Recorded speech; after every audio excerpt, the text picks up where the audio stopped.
You are tuned in to Revolution Radio, Windsor's finest variety radio station. And you can join us at St. Clair College's Mediaplex every week for comedy, culture, news, and entertainment. Enjoy some R&R with Revolution Radio. The revolution starts now.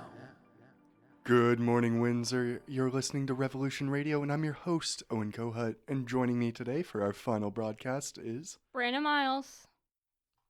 Our first story today: a fundraising campaign for cancer research is returning for its third year. Show Me Your Brave campaign, held by the Windsor Cancer Center Foundation, is asking for pledges, donations, and for Brave residents to complete a challenge for the cause. On Brave Day, participants will rappel off the 15-story CIBC building in downtown Windsor on May 23rd. The 170-foot drop is only one of the ways people can show their bravery. Another priority for the campaign is for everyone to understand that the importance and the bravery behind getting screened regularly for cancer. The campaign begins on May 1st. The Lumberjack restaurant has closed its doors for the final time after 46 years of business. The restaurant that was located on Howard Avenue in Tecumseh Road East posted on Facebook on April 22nd saying, quote, "Thank you to all of the community for supporting the staff over the last 46 years. The Lumberjack restaurant will be closed from tomorrow going forward." The account has since been deactivated. A multi-page letter was taped to the door of the Lumberjack stating a notice of termination effective April 23rd due to a missed rent payment under the lease. The Windsor Police Traffic Enforcement Unit has handed out 334 tickets in the last 4 days across the city. The tickets range from speeding, distracted driving, driving while suspended, and driving without insurance. Windsor Police advise that they are becoming more proactive with road safety as the weather gets nicer and more people come out to enjoy the season change. Windsor is celebrating its 12th annual Staycation Expo this weekend. Residents will have the opportunity to check out what Windsor Essex has with the help of 80 different stakeholders, 50 booths, a tasting lounge, and a market featuring 14 artisans. The expo is being held by Taurus Windsor Essex Peely Island today and Saturday at Devonshire Mall during normal mall hours. The 2026-2027 official visitor guide has also officially been released for the event. The event is free to enjoy for all residents. And today in entertainment, Canada has made its mark on the Spotify list of most streamed artists of all time, with 3 Canadian singers. The list includes global artist, a first for the now 20-year-old company. Toronto-born Drake sits at number 3 on the list, followed by The Weeknd, also from Toronto, and finally at the number 7 spot sits Justin Bieber from Stratford. The Weeknd also scored high on 2 additional lists, which included most streamed songs and most streamed albums. Also in entertainment today, Kelly Scheffler got to chat with up-and-coming country singer Barbara Ann on her beginnings, her inspiration, and her future shows in this Revolution Radio exclusive interview. I recently had the pleasure of talking with singer-songwriter Barbara Ann for a Revolution Radio exclusive interview.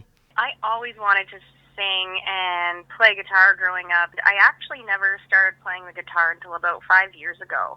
I found myself with some extra time on my hands and stumbled upon to this band that played their own original music, and I just decided, hey, I'm getting old, not too old, but, might as well. And then I just started learning guitar, just simple chords on my own at home. And once I got a few chords down, I just started writing music, and I haven't stopped since. I think I went a little manic in the beginning, and I wrote so many songs.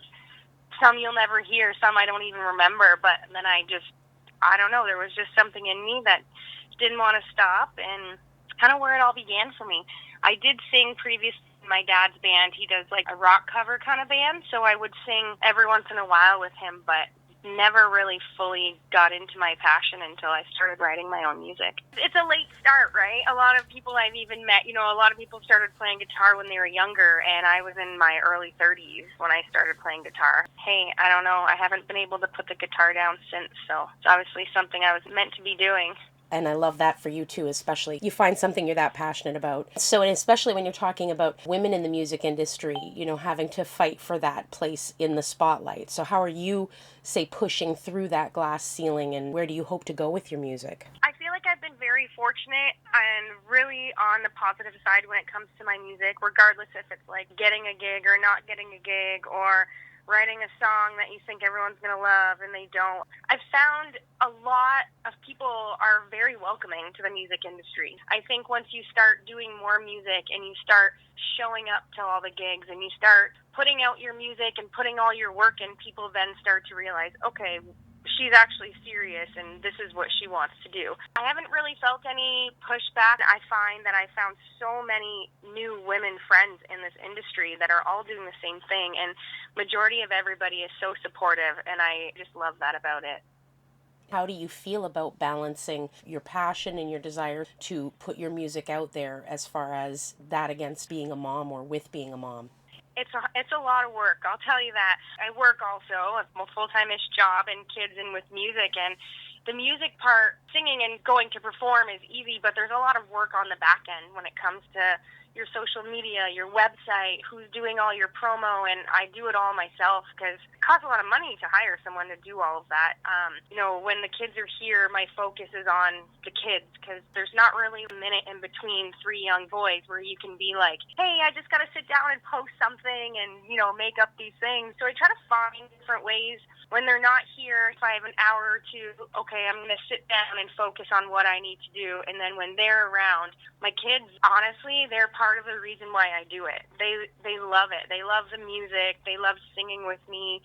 I've come home before where they're singing one of the hooks to my song, and I think they just see how happy I am when I'm doing it. To have them around, even though it's busy, I wouldn't trade it. Writing the songs is such a huge part of the passion that you are bringing to this and the creativity of that. So as far as that, which of your songs would you say means the most to you? In the beginning, I did write a lot more emotional songs that maybe helped me get some words out or feelings out that I never really was able to. I did lose my mom pretty young and my brother when I was in high school, and one of the first songs I ever wrote was called Lilacs in the Ditches.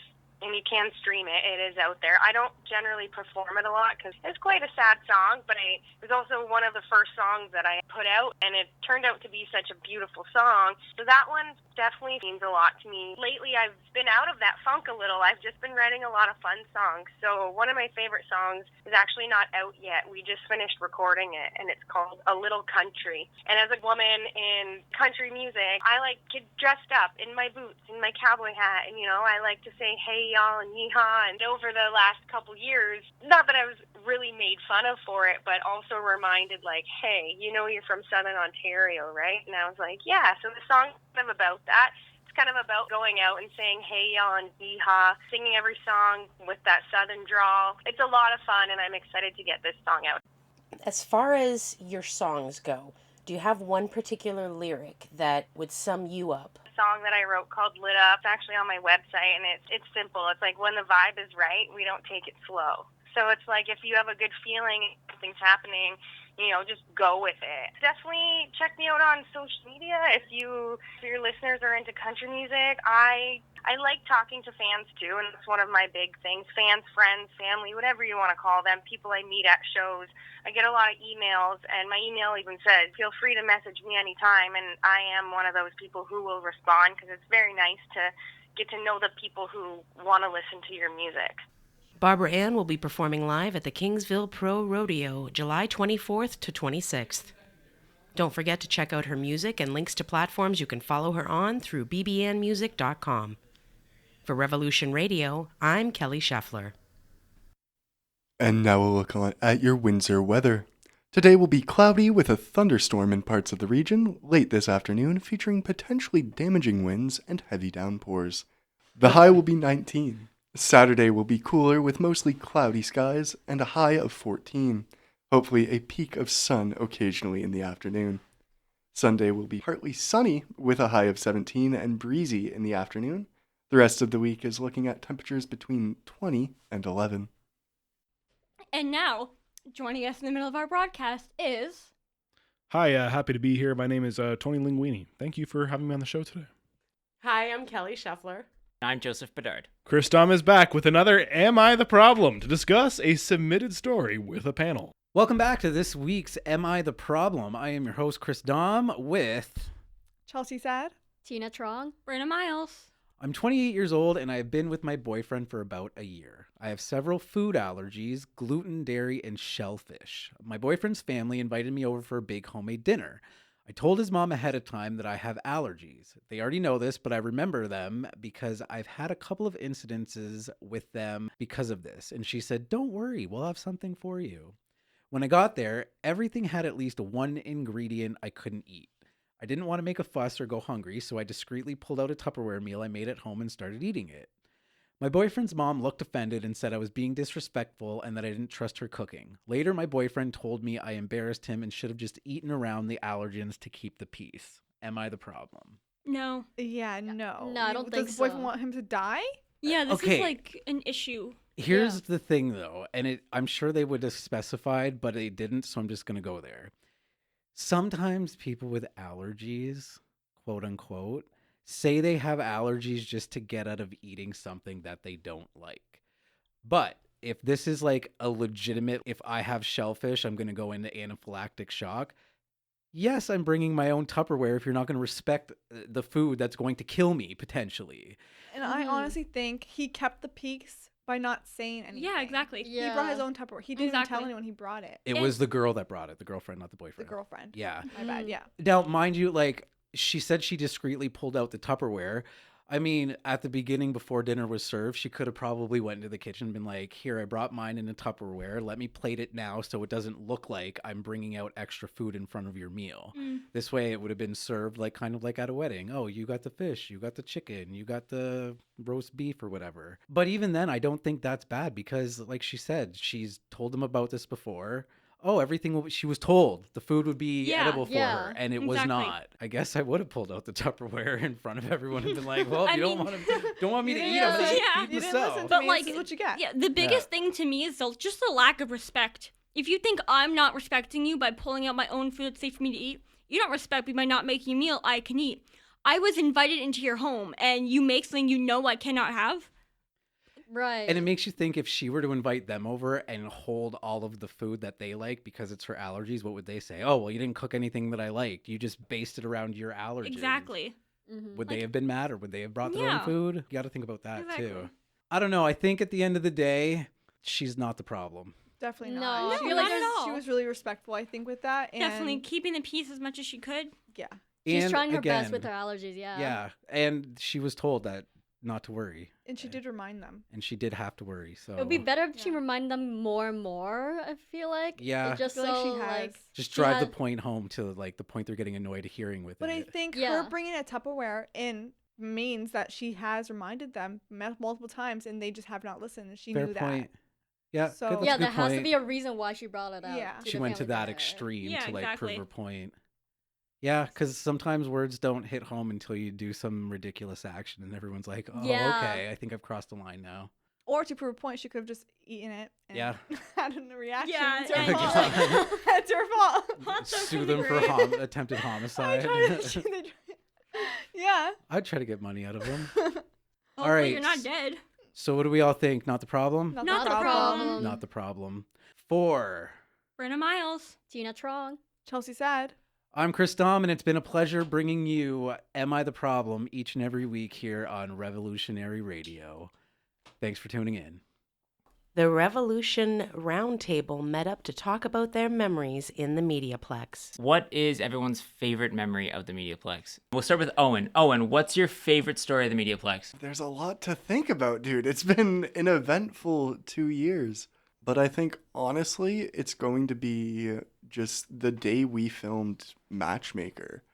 That is the smoothest set I've ever been on. And as someone who doesn't really see themselves pursuing film and wants to do more of like a voiceover working in the audio realm, if that's my last production, I'll be very happy. I'm happy to hear your production went so well and swimmingly. I'm glad you had a bathroom. Yeah, It I was had a zero toilets. perspiration production. And it turned out fantastic for no stress. Like as someone who's a part of both productions, I think that was great, especially for shooting for coverage. The edit, great. At the end of the day, everyone had an amazing personality, and I think it was a crazy way to end off on. Real. There are so many stories we could tell. We could talk about the time that someone crashed into the front of the Mediaplex and we came in and there's a big hole in the wall. Here we go. We could talk about the first short films we did, such as Scissors and Just Say Boo. Just Say Boo, exactly, and where Chris played Ronald Reagan. Yeah. Right? So many different memories here, especially for the last 2 years. It's crazy that I feel like more has happened here in 2 years than it did for me in high school in 4. Oh, heck yeah. Fact.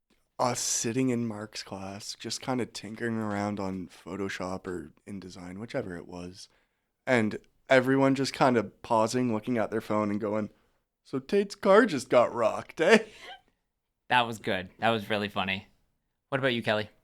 I think that everybody had some pretty crazy senses of humor, so I don't know that I have a specific favorite memory, but I do have a lot of good memories of just people busting up laughing, even the teachers. Even you have warm and wonderful Vero, very professional, but even she couldn't help but crack up at our shenanigans. So I think that would be my favorite memory overall. Will you please? Started making teachers crack up. I want to see if I can make her laugh. My favorite memory, honestly, has to be, while I can't give too many details, it was us, me and Tony sitting in the room back there, basically where Haley taught us and Vero taught us. And I'm working on one of the edits, and Tony went to go film something for a client, but he was sick and he was having some moments. And the best thing I can say is that is where TBS was born. And that is one of my favorite moments of all time. I guess the final question is, Haley, what is your favorite memory of the Mediaplex? From the amount of time that you've been here.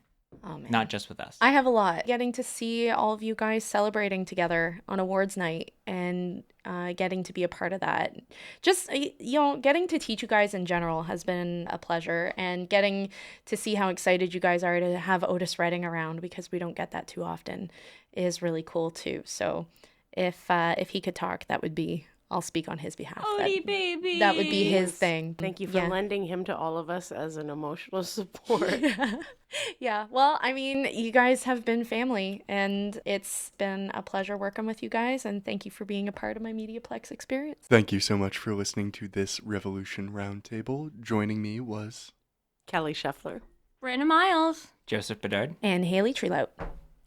And now, let's move on to Kelly Scheffler's Rage Bait. She's back to make you just rage one last time as you join this final Revolution Radio broadcast. Take it away, Kelly. This is Rage Bait, where I spend 2 minutes making you mad, one way or another. In a very recent interview on The Megyn Kelly Show, Russell Brand admitted something that got a lot of people talking about an issue that people struggle to agree on: the legal age of a person engaging in consensual sex. And I did sleep with a 16-year-old when I was 30. But when I was 30, I was a very different person. The fundamental question of what constitutes adulthood isn't a simple one to answer. After all, studies over the last few years have suggested that the adolescent stage of growth in the brain doesn't even end until our early 30s. If someone suggested you shouldn't drive, vote, drink, or engage in sexual activity until you hit 32, you'd laugh in their face. There is this prevalent myth, however, that women had babies at a much younger age hundreds of years ago, and yet the research shows the average has only been recently trending upwards. There have always been teenagers having babies, but that's never been the norm. With everything that's come out about the Epstein files, we have to be willing to confront the conversation about how society and laws are inadequate barometers for what are essentially ethical issues. There are still states in the U.S. without a minimum age requirement for an adult to marry a child as long as a parent or guardian signs off on it, and it happens more often than you'd want to believe. Science says the prefrontal cortex, the logic part of our brain, is the last part of the brain to mature fully. The part of our brain that's responsible for making decisions and impulse control does not finish forming until we're double the legal age of consent to have sex here in Canada, 16 years old. There are also exceptions. A 14-year-old can consent to relations with an 18-year-old, for example. If I can leave you with anything, let it be this. If you're someone who was old enough to have been legal drinking age when Justin Trudeau was first elected, and you're looking at a 15-year-old and thinking, not yet, or at a 16-year-old and saying, yes, they're finally legal, you might need to examine that. This has been Rage Bait, And if you aren't mad, you weren't listening. Over the course of this season of Revolution Radio, we got to create and report on stories of all kinds for panels to discuss and to create a new point of view with our listeners. Today, we are going to discuss those segments behind the scenes and things that may have been missed. Most importantly, the storyline of that awesome D&D segment we never got to finish. So, Joe, tell us where that would have gone. Well, the D&D segment, the way we actually recorded that was during the winter break, right before we started semester 4. We had a bunch of people come in. All the voice actors for the main characters were their own characters. And we played a game of Dungeons & Dragons called Siege of Spire that my buddy made. The way that story ended up in the show was a dramatization of the events that actually took place in that game. We audio recorded it, I listened to it, wrote the script. Well, we last left off from that. They were about to fight the giant that was taking a leak over the wall, from what Owen's character said, Grayson. And after that, what the TLDR was, they would defeat the giants with relative ease. They would make their way to more of a bigger town with a port and everything.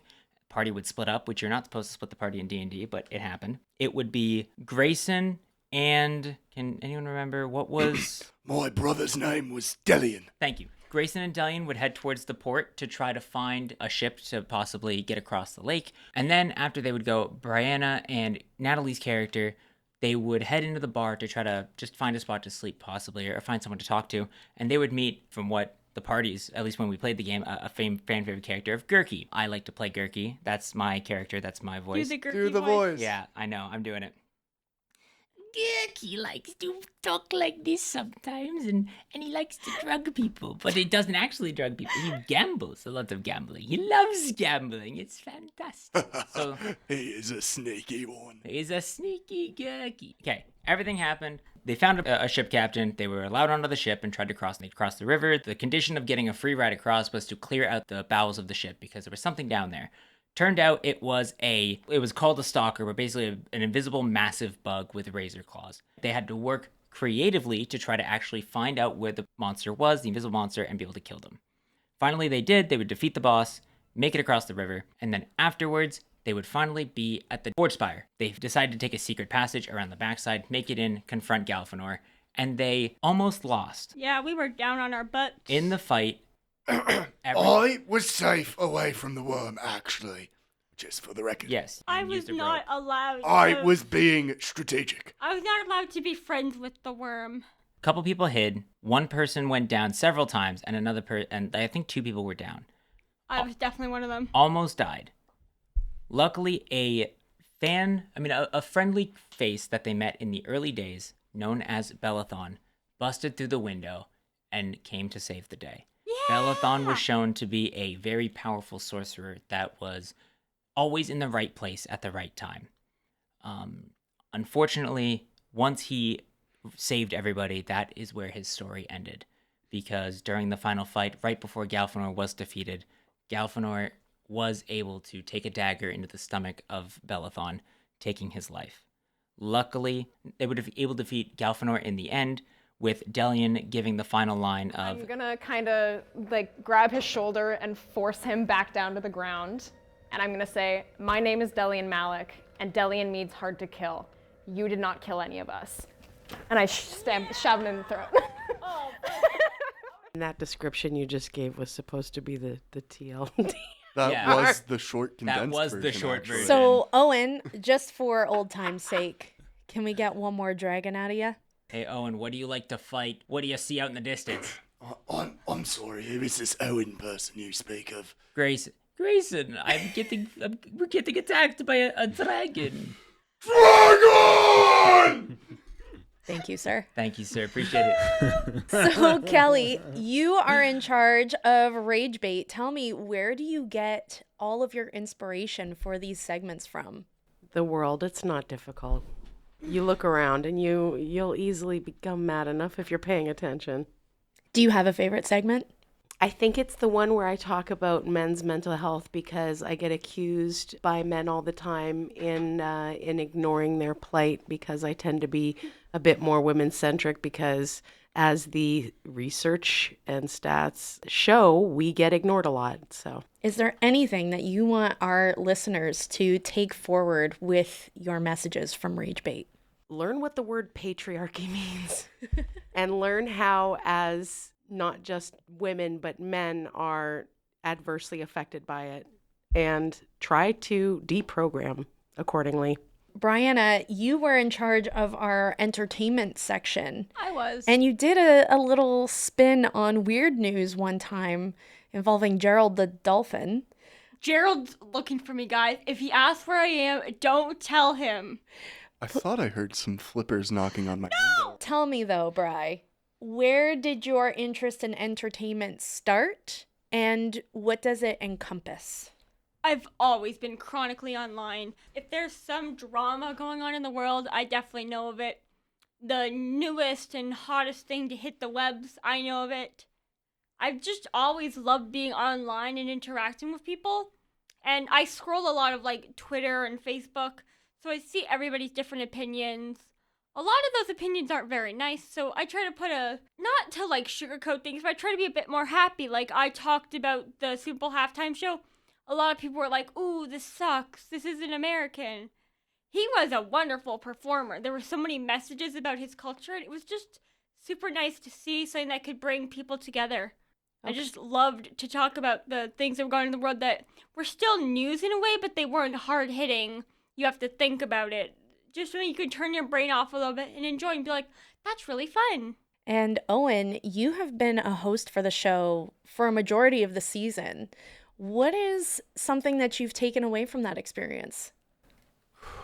Goodness, there's been a lot I've taken away from this experience. Number one, I can do a lot more than I ever thought I could. Hosting the radio was something, as a child, I was told, hey, I have a good voice for that. And now that I've actually had the opportunity to, I think it's what I'm going to pursue. And if this show taught me anything, it's that I have what it takes to hopefully survive in this industry. And do you have a favorite interview or segment that you ever did? I wouldn't say it's my favorite, but the interview I'm most proud of would be my interview with the mayor. I was kind of thrown that opportunity, spur of the moment, was woefully ill-prepared, and I think kind of eased him in with a false claim of, I'm the entertainment guy, I won't ask too many hard of questions. And proceeded to ask the questions I did. But I'm proud of that interview, and I'm proud of how it shows how I've grown as a journalist here at the Mediaplex. Totally agree. You did fantastic that day. Thank you. Joe, back to you. Tell us about Car Crash Out. You're very passionate about vehicles. I am. Throughout the semester, this one last and the one before, I've always had an interest in cars, actually, for a long time. But every time I've been here, whenever I have struggled to figure out a topic for something, I usually just pivot to cars because it's the most that I know about. However, Car Crash Out was actually kind of a last-minute segment we added because we were short for time. You should come up with a car segment. And I'm like, okay, what about? And like, you just get mad. I'm like a car crash out or something. And then it was like, you ever see the meme where the guy says the name and he goes, my God, everyone. Everyone's like, oh my goodness, that's it. And I'm like, okay, what do I do? And they're like, well, you got to think of something that gets you mad. And I'm like, and Tate's like, are winter tires a myth? And that's pretty much when I should have hit record, because that is the start of winter tires being a myth, which I then turned into tires. Just, you need to get new tires. I am very passionate about cars. I will always be. And while sometimes it's hard to find topics, it's not hard to get me upset about it. It sounds like Tate was really an inspiration.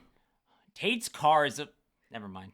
We've had a lot of very controversial topics come across our desks, and we tend to cover them during the roundtable. Does anybody have a favorite roundtable? Because I know I do. Pizza. The pizza one? Yeah. You guys were very opinionated about the different pizza places, that's for sure.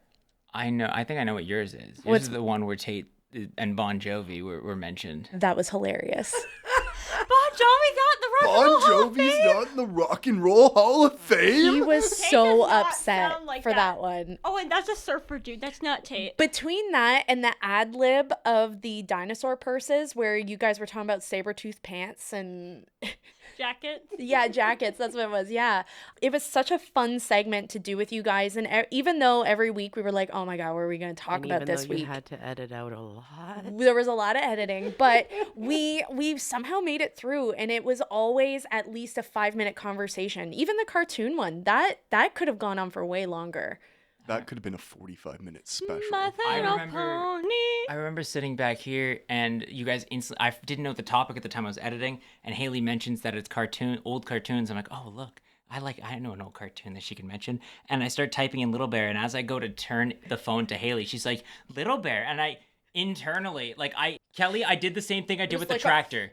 I did the same thing with the tractor. Exactly. I went, oh. He was so excited. But, internally, I was like, yes! Oh, look, I peaked the audio. You sure did. Who would have known? There's always one rule. It's Joe is always louder than you. That's okay. I will also say, for the roundtables, one of the best parts, I think the early roundtables were really good as well. Not just because of the topics we covered or whatnot. I liked the vibe that Tony brought when hosting those.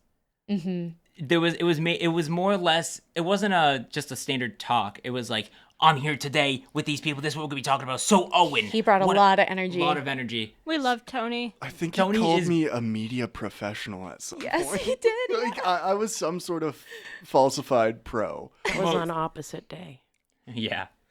And with the intro and outro being recorded by Tony as well as the transitions, Tony, you're here right now, which is uncommon for the radio show. It's an honor. Diss. It is honor. We're very happy to have you here today. You're staring at me with death in your eyes. You caught me. Question for you. You've heard bits and pieces of the radio show as it has progressed, even though you haven't been super involved with the segments themselves. What would you say is your favorite segment that was played? I like the D&D quite a bit. That was pretty cool. Especially by episode 3. The D&D was really popping off in a cool way. It was so fun to listen to. It was. That was something where I would have loved to see more D&D. I think that would have been really fun. But it just kept getting better every week as well, which is one of the coolest parts about a show like this is that improvement, that development over time, how it kind of you build to this whole vision of what Revolution Radio is going to be. What a legendary voice that we get to listen to every week. Every week in on our the intro and our outro. Tony, can you do a oh my goodness for us? Please? Oh my goodness. My favorite. It sounds so good. That's good. Alrighty, everybody. Well, thank you so much for breaking down the show with me. It's been a pleasure. Now for a message from our Revolution Radio producers. Hello, everyone. My name is Haley Trelow, and I'm here with my good pal, Otis Redding. And we are the professors who managed and supervised the Revolution Radio project. I wanted to pop on here real quick to say a few words on behalf of myself and Mr. Redding. Every week, students of the St. Clair College Mediaplex Journalism Program brought you stories, news, drama, and information that was all completely original by their design. As the professor who literally got to see them on their first day in their very first class here at the Mediaplex, I have had the absolute privilege to see these students grow in every possible way as incredible individuals. We shared good news and bad, highs and lows, and through it all, they never forgot to bring bribery Timbits and cheese for Otis. To Veronique Mandel, you are the reason these students and every student before them is here. There are entire livelihoods and incredible careers that were started because of you. To your students, the Mediaplex became another home, a safe place where they could be exactly who they wanted to be, and with your guided expertise, you helped them expand and meet their fullest potential. Every home has a heart, Vero, and the heart has always been you. It has been an absolute honor to work with Veronique and these students whose voices and personalities you've gotten to know week by week through Revolution Radio. To each of you, remember, the future is only bright because you are playing a part in it, and we cannot wait to see how you make this world your own. Congratulations, graduates, on a successful program completion and a very successful season of Revolution Radio. Anything you would like to add, Otis?